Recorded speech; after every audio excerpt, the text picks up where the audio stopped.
अपना प्रदेश उत्तर प्रदेश उत्तराखंड में अब बात तमाम खबरों की कर लेते हैं। उत्तर प्रदेश के मुख्यमंत्री योगी आदित्यनाथ ने जयपुर का दौरा किया, जिस दौरान वो विराटनगर स्थित पवन धाम पंच खंडपीठ में आचार्य सोमेंद्र शर्मा के चादरपोशी कार्यक्रम में शामिल हुए हैं। यहां पर सबसे पहले सीएम योगी ने धर्मेंद्र महाराज की समाधि पर पुष्पांजलि अर्पित की। आपको बता दें कि हाल ही में पीठाधीश्वर स्वामी धर्मेंद्र महाराज ब्रह्मलीन हुए हैं और स्वामी धर्मेंद्र के पुत्र सोमेंद्र शर्मा गद्दी पर विराजमान हो गए हैं।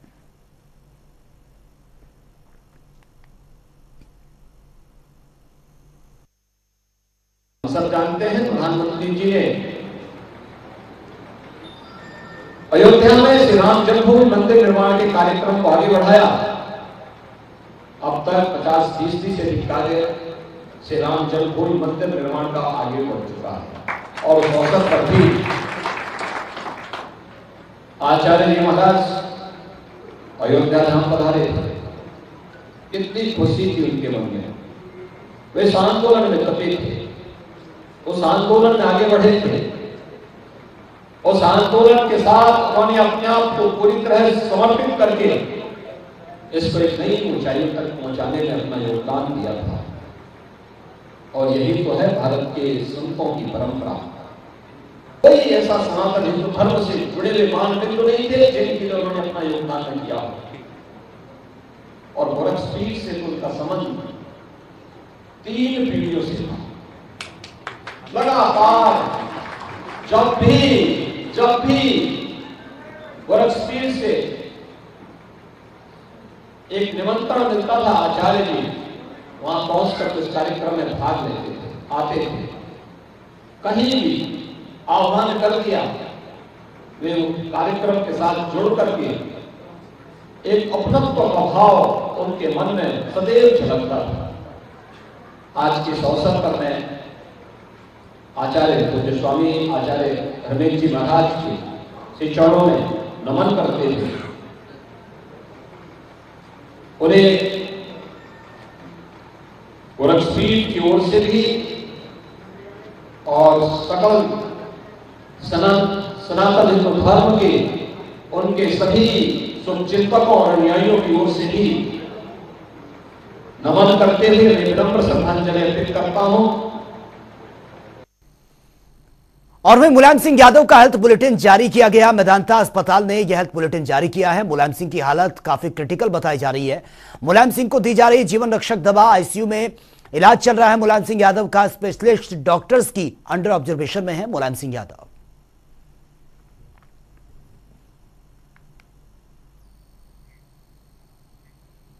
और वहीं मुलायम सिंह यादव गुरुग्राम के मेदांता अस्पताल में हॉस्पिटलाइज है। उनकी हालत लगातार नाजुक बताई जा रही है। इस बीच मुलायम सिंह का हाल जानने के लिए सपा से लेकर दूसरे दलों के नेताओं का अस्पताल में पहुंचने का सिलसिला जारी है। ऐसे में आज कांग्रेस सांसद दीपेंद्र हुड्डा भी स्वास्थ्य का हालचाल जानने के लिए अस्पताल में पहुंचे हैं। तस्वीरें आपके सामने। सपा अध्यक्ष अखिलेश यादव और प्रसपा प्रमुख शिवपाल के साथ सांसद दीपेंद्र हुड्डा नजर आ रहे हैं। और वे यूपी के डिप्टी सीएम ब्रजेश पाठक आज आजमगढ़ के दौरे पर पहुंचे हैं, जहां पर उनका बीजेपी नेता रमाकांत मिश्रा ने जोरदार स्वागत किया है।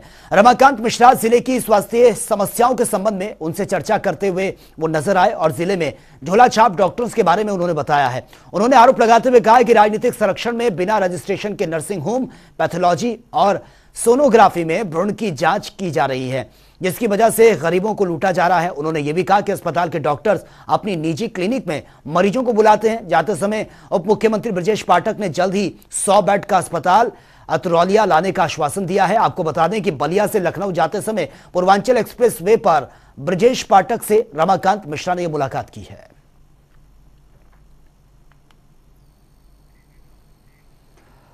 और वहीं प्रतापगढ़ में नगर कोतवाली इलाके से हैरान कर देने वाली तस्वीरें सामने आई है, जहां पर जमीनी रंजिश के विवाद सुलझाने पहुंचे तहसीलदार कानूनगो और तहसीलदार को ग्रामीणों ने बंधक बना लिया।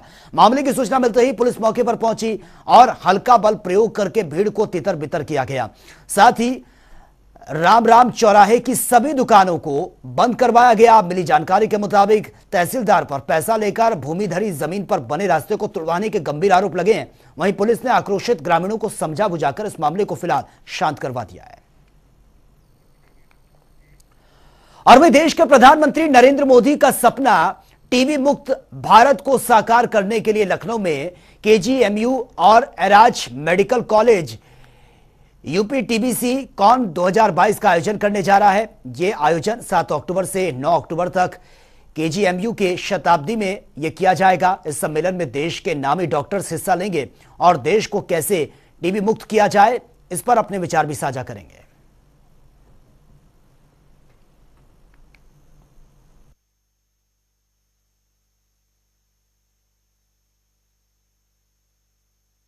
देखिए, टीबी मुक्त भारत अभियान देश में लगातार चल रहा है। माननीय प्रधानमंत्री जी ने 2025 तक टीबी मुक्त भारत बनाने का एक सपना रखा है। वो हम पूरा देश जब इस सपने को देखेगा, 130 करोड़ देशवासी जब इस सपने को देखेंगे तो निश्चित ही टीबी मुक्त भारत जो अभियान है ये गति पकड़ेगा और ये कल एक सच्चाई साबित होगा। इसी कड़ी में यूपी टीबीसी कॉन का आयोजन किया गया है, जिसमें हम लोग देश भर के जो टॉप जो फैकल्टी हैं उनको यहाँ पर लेकर आए हैं और हमारे जो पीजी स्टूडेंट्स हैं या जो हमारे प्रैक्टिशनर्स हैं उन सबको इससे प्रशिक्षण का लाभ प्राप्त होगा। इस कड़ी में इसको आगे बढ़ाने का काम हम लोग कर रहे हैं। और बीजेपी के पूर्व विधायक और फायर ब्रांड नेता ठाकुर संगीत सोम का विवादित बयान सामने आया। विजयदशमी पर राजपूत उत्थान सभा के शस्त्र पूजन कार्यक्रम के दौरान संगीत सोम ने कहा है कि आने वाले समय में शस्त्र की जरूरत पड़ेगी और राजपूत को फिर से शस्त्र उठाना पड़ेगा। कार्यक्रम में बोलते हुए संगीत सोम ने यह भी कहा कि जिस तरह से एक वर्ग विशेष की आबादी बढ़ रही है, आतंकवाद बढ़ रहा है, लोगों को टारगेट किया जा रहा है, अलगाववाद की बात उन्होंने कही है, सिर कलम करने की बात लगातार की जा रही है। इन सबको खत्म करने के लिए एक बार फिर से राजपूत समाज को शस्त्र उठाना ही पड़ेगा। संगीत सोम ने यह भी कहा है कि राजपूत जब से शस्त्र उठाएगा तो फिर ना कोई अलगाव की बात करेगा, ना कोई सिर धड़ से कलम करने की बात करेगा और ना ही आतंकवाद सिर उठा सकेगा।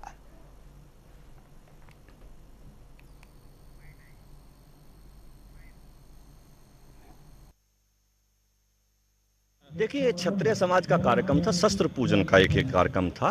राजपूत उत्थान सभा ने एक कार्यक्रम रखा है और शस्त्र पूजन का ये कार्यक्रम यहाँ रखा है क्योंकि आने वाले समय में अब शस्त्र की जरूरत जरूर पड़ेगी। जिस तरीके से एक वर्ग की आबादी बढ़ती जा रही है, जिस तरीके से आतंक फैलता जा रहा है, जिस तरीके से हर आदमी को टारगेट किया जा रहा है, जिस तरीके से हर आदमी को कहा जा रहा है कि सर धड़ से अलग कर देंगे, सर कलम कर देंगे, उसके लिए राजपूत समाज को ही फिर से शस्त्र उठाना पड़ेगा। और जब राजपूत समाज शस्त्र उठाएगा तो न सर से धड़ अलग करने की कोई बात करेगा, न देश में आतंक की बात करेगा, न देश में आपस में भटकाव की बात करेगा। ये राजपूत समाज फिर से शस्त्र उठाएगा। और वही रायबरेली दौरे पर पहुंचे डिप्टी सीएम ब्रिजेश पाठक पुलिस लाइन का भी निरीक्षण करने के लिए पहुंचे और यहां पर बन रही बिल्डिंग का उन्होंने निरीक्षण किया है और काम में कमियां मिलने पर डिप्टी सीएम ने जिम्मेदार जेई और ठेकेदार की जमकर उनको फटकार भी लगाई है। बीम से लेकर ईंटों की चुनवाई और साथ ही आपको बता दें गुणवत्ता को देखकर डिप्टी सीएम काफी भड़कते हुए नजर आए और ब्रिजेश पाठक ने जिलाधिकारी को आवश्यक कार्रवाई करने के निर्देश भी दिए हैं।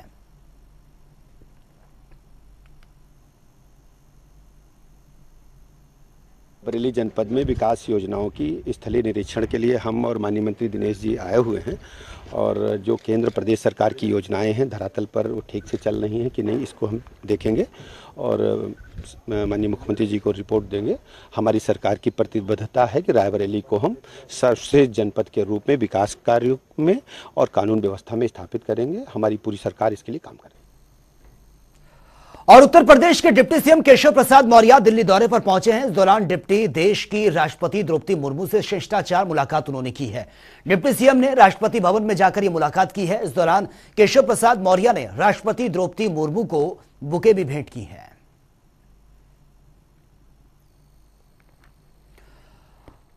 और वे डिप्टी सीएम ब्रिजेश पाठक आज बछरावा पहुंचे हैं, जहां पर उन्होंने कन्हैया गौशाला पहुंचकर गणेश जी और गाय की पूजा की है, गौशाला का निरीक्षण किया। व्यवस्था से संतुष्ट ब्रिजेश पाठक ने अफसरों की जमकर तारीफ भी की है। इसके बाद डिप्टी सीएम कुंदनगंज में पहुंचकर चौपाल उन्होंने लगाई और सरकार के कामों को उन्होंने गिनवाने की बात की है। डिप्टी सीएम शहर स्थित कल्लू के पुरवा भी वो पहुंचे हैं, जहां पर उन्होंने साफ सफाई आदि का निरीक्षण किया। ओम प्रकाश राजभर के साथ मंच साझा करने के सवाल पर डिप्टी सीएम ने कहा है कि ओम प्रकाश राजभर एक समाजसेवी हैं और साथ ही वो खुद अपनी पार्टी के राष्ट्रीय अध्यक्ष भी हैं। मैं उन्हीं के सामाजिक कार्यक्रम में भाग लेने के लिए गया था। डिप्टी सीएम बृजेश पाठक ने आगामी लोकसभा चुनाव में क्लीन स्वीप का दावा करते हुए कहा है कि बीजेपी 80 में से 80 सीटें इस बार लेकर आएगी। विपक्षी पार्टियां पूरी तरह से हतोत्साहित नजर आ रही हैं। रायबरेली की लोकसभा सीट के प्रत्याशी के बारे में उन्होंने कहा कि इसको लेकर जल्द ही डिसीजन लिया जाएगा, आपको बताया जाएगा। और पिछले लोकसभा चुनाव में प्रत्याशी के रूप में वर्तमान राज्य मंत्री दिनेश प्रताप सिंह थे, जिन्होंने रायबरेली सांसद सोनिया गांधी को जबरदस्त टक्कर दी थी।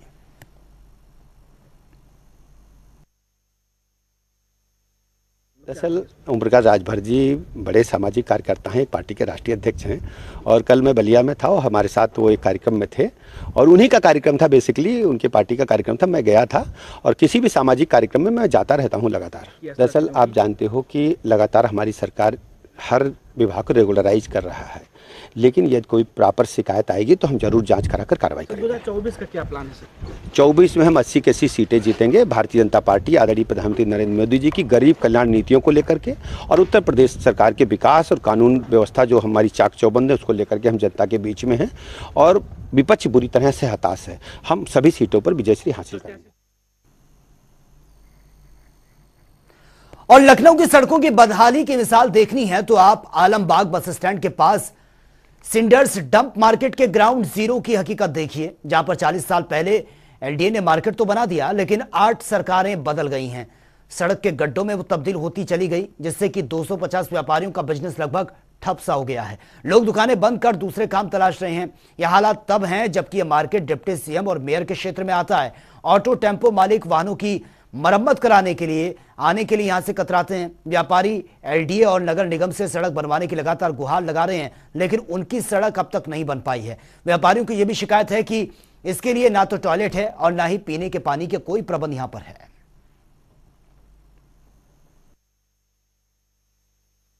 ये एलडीए की संपत्ति है, एलडीए ने अलॉट किया था और इसकी वजह से हम लोग तो खैर आए हुए इतने साल नहीं हुए, लेकिन ये 40 साल पुरानी मार्केट है। 40 साल पहले ये बनी थी, उसके अलावा आज तक के इसका कोई निर्माण नहीं हुआ। अधिकारी से मुलाकात हुई या किसी से वार्ता हुई? तो अधिकारी यहाँ जो एरिया के सभासद रहा करते थे उनके पास एप्लीकेशन डाली तो उन्होंने कहा कि ये एलडीए की है, एलडीए की जमीन पे नगर निगम कुछ नहीं बनाता है। हमने यहाँ पे दुकान लिए करीब 20 साल हो गए, 22 साल हो गए और तब से ना यहाँ कभी रोडें बनी, ना कुछ हुआ, ना यहाँ कोई बिजली की व्यवस्था है, ना लैट्रिन की व्यवस्था है, ना रोडों का, ना नालियों का। नगर निगम जाओ तो वो लोग कहेंगे कि भैया ये एलडीए का है, एलडीए के पास जाओ तो वो कह रहे हैं ये तो नगर निगम में ट्रांसफर कर दी गई है। सभासद महोदय का वोट बैंक यहाँ है नहीं, तो वो यहाँ के लिए कुछ करना नहीं चाहते हैं। और ये लखनऊ की मैं बताने देना चाहता हूँ कि जो ऑटो टेम्पो की लखनऊ का ये सबसे बड़ा हब है, सबसे बड़ी मार्केट है, बावजूद ये एलडीए की उपेक्षा का शिकार है। एलडीए बनाने के मार्केट बनाने के बाद में, दुकानें अलॉट करने के बाद में एलडीए इसको भूल गया है। तब से लेकर के आज तक न तो कभी इन्होंने रोड के बनाने का प्रयास किया, तमाम तरह के यहाँ पे अतिक्रमण भी है, न यहाँ पे किसी तरह के पानी की व्यवस्था है, न टॉयलेट की व्यवस्था है। जो मूलभूत सुविधाएं होनी चाहिए वो भी नहीं है और सड़कें बिल्कुल खत्म हो चुकी हैं, जिसकी वजह से लगभग ये मार्केट जो है 60% खत्म हो रही है। ये लखनऊ विकास प्राधिकरण की सिंडर्स डंप योजना है जो 40 साल पहले यहाँ पर लॉन्च की गई थी, जिसमें करीब 250 दुकानें बना करके ऑटो टेम्पो की रिपेयरिंग के लिए एक अड्डा बन गया था। लेकिन 40 साल से डेवलपमेंट की हालत यह है कि 9 सरकारें बदल चुकी हैं, उसके बाद से अभी तक इस जो सड़क बनी थी 40 साल पहले, आज तक दोबारा सड़क नहीं बनी। सड़क गड्ढों में तब्दील हो गई और दुकानदारों का बिजनेस एकदम चौपट हो गया है। हालत यह है कि आधी दुकानें यहाँ पे बंद हो चुकी हैं और जो हैं भी वो उनका बिजनेस नहीं हो पा रहा है। हालत दयनीय होने की वजह से ना ऑटो टेम्पो वाले रिपेयरिंग करने आ रहे हैं, व्यवसाय एकदम परेशान है। अब डेवलपमेंट की हालत इससे अंदाजा लगा लीजिए कि इस इलाके में ही यहाँ से मुश्किल से 2 किलोमीटर 2 मेयर रहती हैं, जिनका ये पूरा इलाका है। कोई सभासद यहाँ ध्यान नहीं दे रहा। विधायक आई रीता बहुगुणा जोशी से बताओ, विधायक आई थी, तब के बाद से कोई विधायक यहाँ देखने नहीं आया। व्यापारियों की शिकायत यह है कि जब विधायक को यहाँ से वोट नहीं मिल रहे हैं तो हमारी समस्या क्यों सुने। अब देखना यह है कि ये सड़क कैसे बनती है, एलडीए इसको अपनी जिम्मेदारी निभाता है या नगर निगम अपनी जिम्मेदारी निभाता है। कैमरामैन आशीष कश्यप के साथ TN मिश्रा, जनता टीवी, लखनऊ।